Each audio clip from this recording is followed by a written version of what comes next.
I'm Jacob Pope, and Nick Pongracz of Hickory Ridge. this is NGP Trials and Tribulations. Yeah, Yes. so Nick and I have been working together for a long time now, which is great. And I think what we've created with Hickory Ridge is really, I think, new and exciting. And we've been working together almost 10 years now, I 10 think, years. It's a which is really long time. really cool. I almost can't believe it, but I feel really lucky to work with you every day. Same here. I mean, I was uh, a little kid at home in Canada watching you on YouTube win the Maclay finals and USCP finals and thought, God, someday I want to be like him. And now to be learning from you every day is, It's fun to get to do it, especially when, we're working with horses that we love and really doing something that we love every day. So, yeah, and I think adding NGP into our uh, kind of curriculum at Hickory Ridge will be really special for the future. absolutely. Um, a big stepping stone for you this year was getting to do World Cup finals.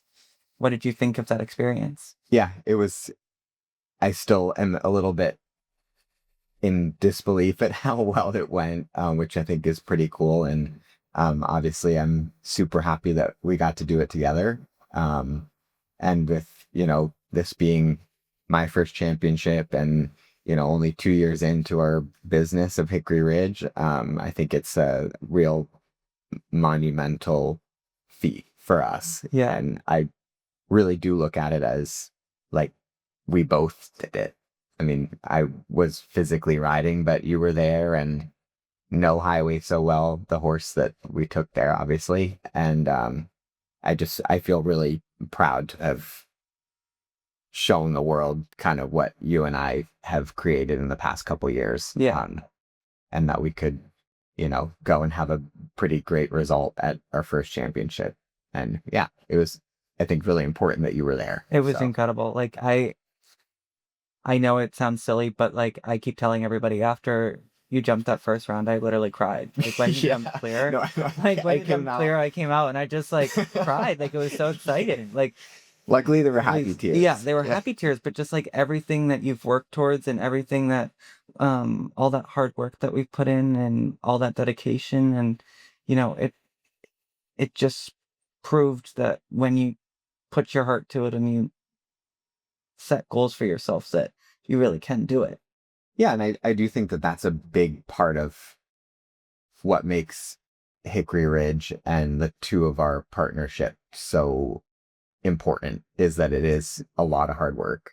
And that's where you came from. That's where I came from. I mean, we really did work from the ground up. Yeah. I mean, I now feel like I have like a very lucky job. I mean, I'm lucky to be able to do what we do every day.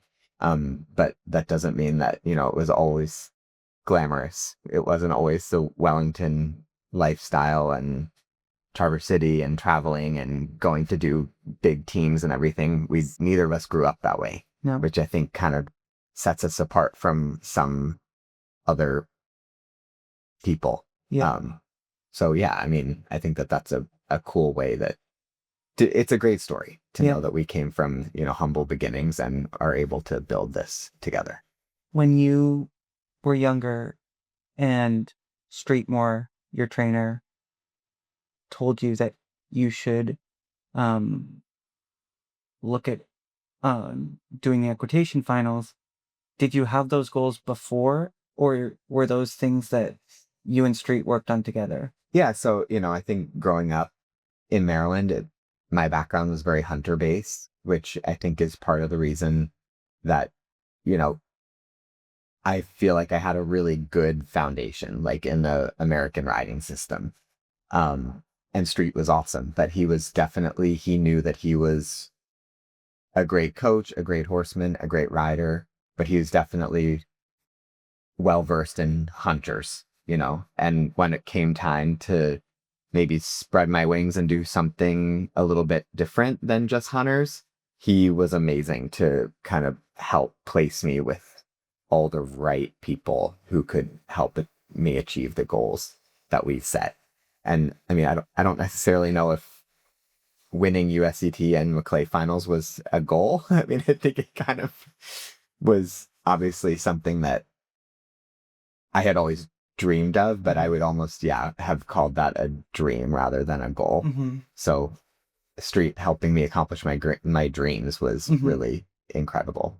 So, and I think, has kind of then catapulted me into this career that we've built, which is really exciting. Would you say World Cup finals was a dream for you too? For sure. I think that I went to World Cup finals when it was in Las Vegas and thought that this was really awesome and how cool would it be to get to do this someday. And I think that was almost like a dream or a fantasy, not like, it's my goal to go to World Cup finals, because I always think a goal needs to be achievable. And I didn't always think that going to World Cup finals was going to be realistic for me. So, I would consider it a dream, and definitely a dream come true after such a great week. And what did you think of Highway at World Cup finals? I thought, people in our industry talk about horses peaking all the time, and that's kind of like a coined term, I feel like now. And I really do think that he peaked that week. And I definitely want to say that it was not just me that made that happen. I mean, it was you, it was our vets and farriers, it was our trainer, it was the owner, Sherry Crawford. And, I think that's a really important part of this, is to recognize everything that goes into what we do every day. I mean, it's not just me riding a horse. It's you watching me ride him. It's you riding him if I'm having trouble with him, or, the fine details of the farrier and the vet and the coaching and the owner. And, I think that that's a little bit what NGP is trying to create too. I don't want to speak out of term, but, I think it's kind of getting up and running, and it's really going to be an exciting thing for our sport. And I do think that getting more owners like Sherry, who can make this possible for kids like us with dreams and aspirations, is just going to be even better for our sport. Mm-hmm. So, and even the learning aspects that we've had from, our NGP talks, getting to talk to Guillaume George and learning from him the course designing clinic that we got to do. I thought that was so interesting, because then when we went to World Cup finals, some of the things that he had taught us here in this room. Yeah. Some of the things that he had taught us about the way they position the jumps, and then we were walking the course at World Cup finals, I had that in my head and thinking about, oh, well, this makes sense. That's how and I did too. And I think it played a role too when we got to have the, mental coach with us, to talk about how we're going to make sure that we're mentally prepared for, some of the biggest weeks in our lives. And I definitely want to say that was, I think, instrumental in helping us have such a great week. And both of those clinics were right here with NGP. So I think that that's, another great part about what they're building with this program. It always shows that you're never too old to learn, or there's always something totally that you can adjust or learn. Totally. And I think it's good for our kids too, our students back at Hickory Ridge. Is to know that we're doing this not just, to have horses and everything, but it's like really it's almost like a professional learning or further learning, or whatever you would want to call it, professional development almost. Getting to learn from, the board members that are on NGP and the clinicians that we've had, and being able to bounce ideas off of other riders and professionals, I think is a great part of the network too. Yeah, I agree. Well, enough about me. Like, I feel like I know you so well, but we're so busy all the time, growing up in America. I know how everything was, but you grew up in Canada, which I know is not far, but it is maybe a little bit different.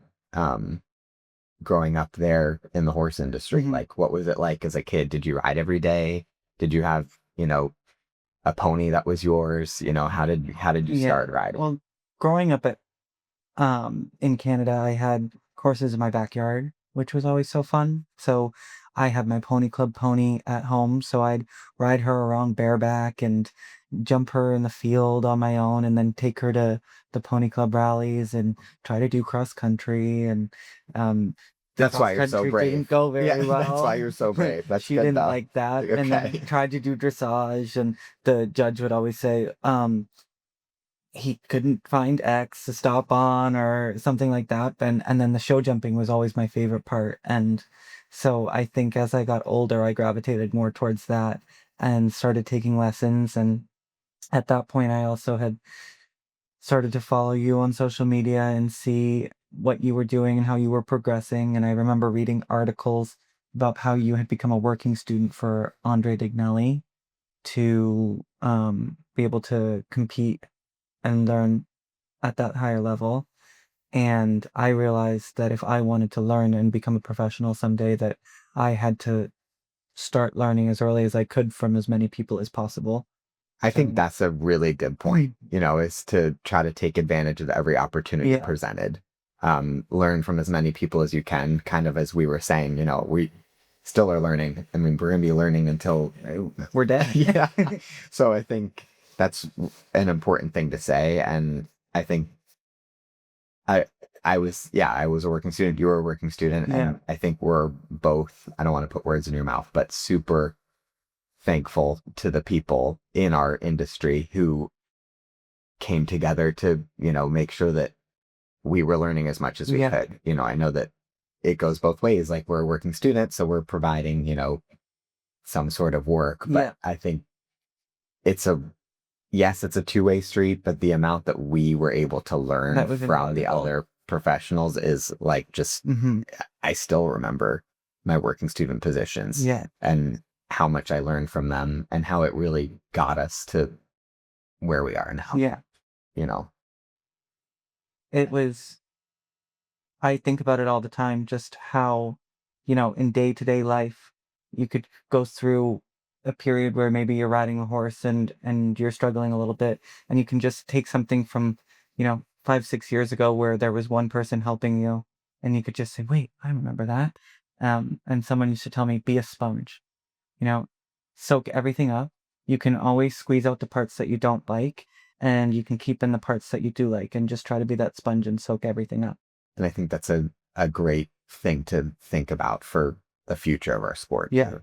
100%. And that's how you and I really, I think it sounds like, grew up in Yeah, kind of a similar background. But, you grew up in Canada and we're doing all this stuff, which is great, like pony club and eventing. mhm, And it's so interesting that even as a kid, now we obviously do show jumping, but to know that you were doing that at such a young age. yeah. And, so obviously you're not in Canada anymore. Like, tell me a little about your move to America and kind of where you've gone from there.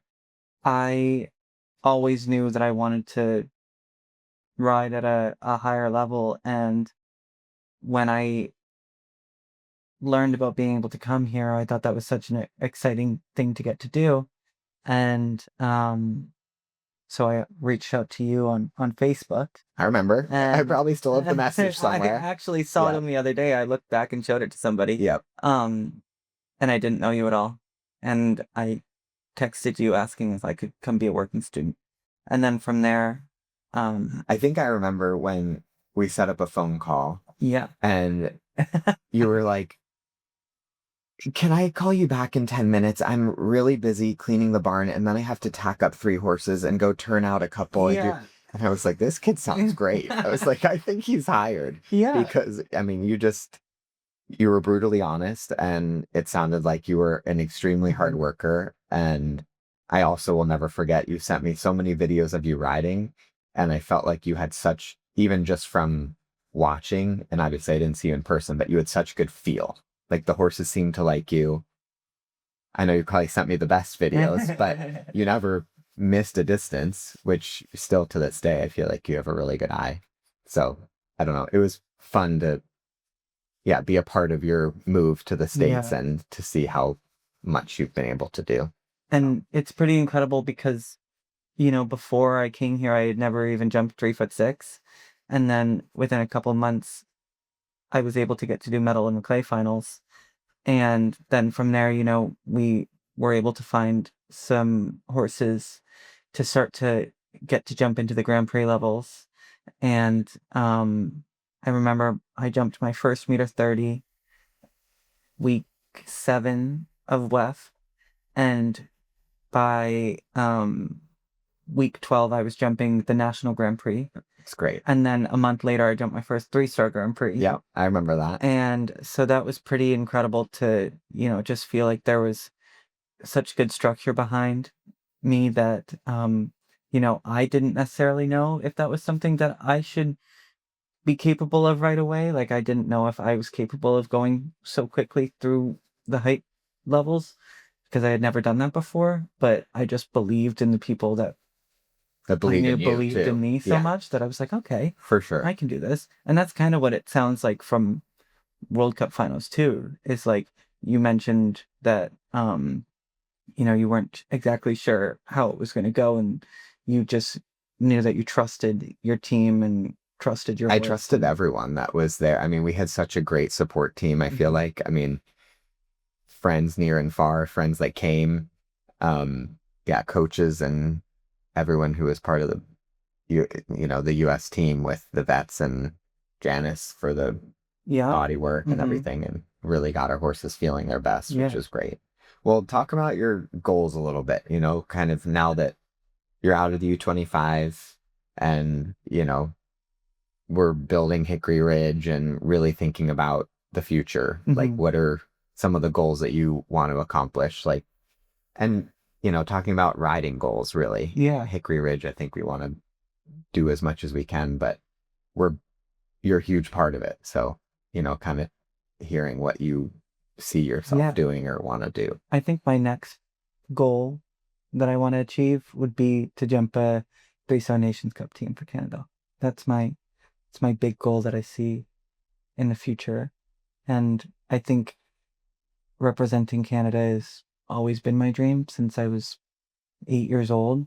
And I feel like now with the NGP being behind us and, having a mix of Canadian and American riders, it really feels like it could be something that is actually attainable. And it's always been a dream of mine, but to actually have a group of people behind us in NGP that, you know, are helping us Like source horses source horses and match horses with yeah, riders and really, I mean, try to develop us and develop and horses develop for the the horses. future. Right.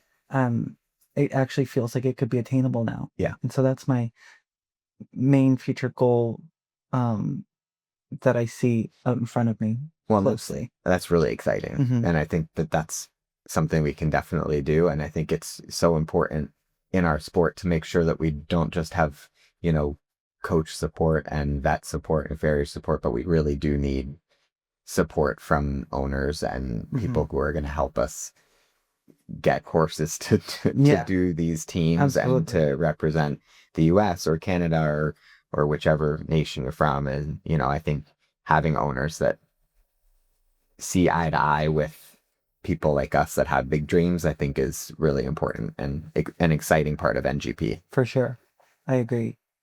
Um, what would be um, your proudest moment to this point? I do think, not to lump a bunch of things together, but kind of like you just said, representing your home nation is like a feeling unlike anything, and I'd always wanted to do that.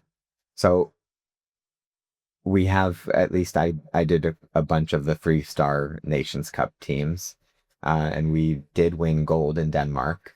And I think that, that says more. It makes me really proud to have jumped double clear for Mm-hmm. Team USA and to have made sure that we were getting a gold medal Yeah. for our home country. And then again in Traverse City. And then again in Traverse City, which again on home soil is really exciting. Mm-hmm. So I really do think that jumping for the team is probably my proudest moments, even if it's a couple different proud moments. But yeah, how about for you? I would say my proudest moment to date in my riding would be when I was second overall in the under 25 standings in Canada. It's That was a amazing. really cool feat for me because that was my first season jumping in the under 25 ranks. And, I had left Canada so young and felt like I had always wanted to, represent in some fashion. And so to get to be competing here and to get enough points and do well enough on multiple horses to To be able to be in be that high be up at in the that high. rankings is amazing. Yeah, it was awesome. That's So I awesome. loved that. So that was definitely one of my proudest moments. That's amazing. Yeah, I remember that. that was super fun. I remember my mom called me because she was the one She that saw follows it. closely. She normally knows how I've done before I Before, do. yeah. She knows what classes I'm in before I do. That's right. That's right. And so she called me She's and a she good was like, supporter. "You're second in standing." You were like, I didn't even know that. I was like, "This is great." That's great. I love that. Yeah. Um, Talk to me about um your toughest injuries because you've had I've had a couple. couple. Yeah. Um, did you ever find it hard or scary to come back from that? Because I know there are lots of people that have had a fall that, they might be set back from a little bit or Yeah, I think so. I broke my leg in 2021, which is definitely the worst injury I've ever had. At compound fracture. I Mhm. mean, it was gruesome. I won't Yeah. go into the details, but it wasn't good. And obviously I had two surgeries. Yeah. I still have screws and plates in my ankle. And I don't know if this makes me stupid, but I wasn't nervous to get back on the horse. So I don't think that I necessarily went through problems in that aspect, but I do think I do still have physical limitations. Yeah. I mean, it's further and further in between now, I think, where I do still think about my ankle, but it definitely was tough to Yeah. start.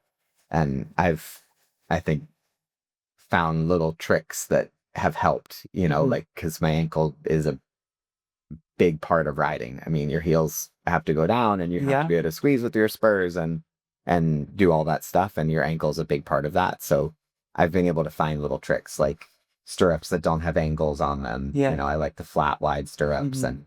and yeah, I don't know why. I think I'd fallen off plenty that I wasn't scared to get back on the horse, but Yeah. yeah, I do still feel like there's times where Mhm. I run into a few physical problems with it. I think that just shows your mental stability and your toughness for it, and I think that is what helps make you such a strong rider and such a good rider under pressure and for the team and for all of that kind of stuff Thanks. because you can really compartmentalize and not let that type of stuff worry you because those are kind of flukes that don't happen. Yeah. Well, before we have to wrap up, Yeah. what did you feel like you learned from that amazing achievement of being Mhm. second in the Canadian standings? Like what did it teach you about yourself, either as a rider or Mhm. an athlete or yeah. I think it taught me that I was capable of doing it. I think And part that's of huge. I feel like mental yeah, strength absolutely. is important in our sport. I think that growing up because I didn't, you know, do the pony divisions and start the equitation when I was really young and I wasn't showing every weekend on the A circuit in Canada or anything, I always felt like a bit of an outsider and felt like somebody that didn't necessarily belong in that group of people. And I was always worried that I would be a bit of an imposter. And so when I got that opportunity to have a horse to jump at a higher level and in the under 25 rankings and, just went for it and just um rode my ride every time and didn't think about that type of stuff, then naturally it just progressed and realized that I actually did belong, and maybe I didn't have the typical upbringing of a lot of the kids that we're competing against, but that didn't stop me from having the ability to compete against them at this Yeah, point. I think that's great. Yeah. And I think, yeah, I mean, like we said, mental strength is a lot of what we do. I mean, it is a mental game. You have Yeah. to be physically fit, but you also have to be mentally fit. So, And like I tell the kids all the time before they go into the ring, don't worry about all that other stuff. Just ride your ride. Go in there, you do say, ride your horse, yeah, ride the round that you're jumping, and just let yourself be in the moment. no, that's great. And I've shortened that to ride your ride, and It's great. they all just go in there and just have fun. Well, this has been really fun. Yeah. And I'm glad we got to do this. I'm looking forward to more Yeah, this is years together with Hickory Ridge and and NGP. NGP, So and it's going to be we good. look forward to the future. Great.